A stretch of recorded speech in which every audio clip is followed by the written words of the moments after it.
Hey guys, and welcome back to my channel. My name is Alexis.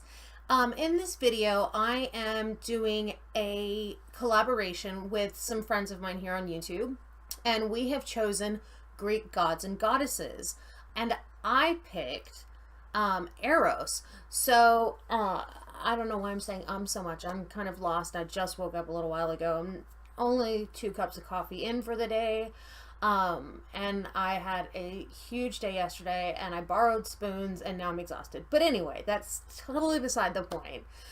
We are doing this collaboration and I will link all of their channels down below so you can check out their videos as well.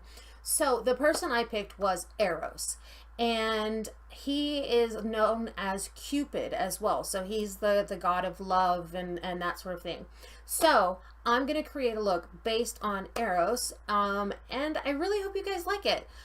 This video is just going to be pretty quick. Well, I'm going to try and make it as quick as possible. I'm doing a bunch of elements. I've tried this before and I wasn't happy with the way the look came out, so I'm redoing the video. So if you guys want to see my take on Eros, then keep watching.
Okay guys, so this is my final look. I really like this. I know it's very simple, but I really thought that it's a cute, playful little look. I'm incorporating the hearts for love in here. And when I turn my head, it almost looks like they're coming out of my mouth. So I'm actually really proud of this. This is almost what I had done the other day, but I was really worried about the element on my face and trying to make sure that I gave it dimension and that it, I didn't stuff it up. And so I was really nervous when I first did this look of actually doing that bit. So I kind of like futzed around with it and made something that was muddy and didn't really appeal to me at all. So, basically that's it. This is the end of the video. This is my take on Eros, and I cannot wait to see what my friends come up with. So like I said, I will link their channels down below. So it's that time again. If you like the video, please give it a thumbs up. Don't forget to subscribe. Hit that notification bell so you know every time I upload a new video, and I will see you guys real soon. Bye.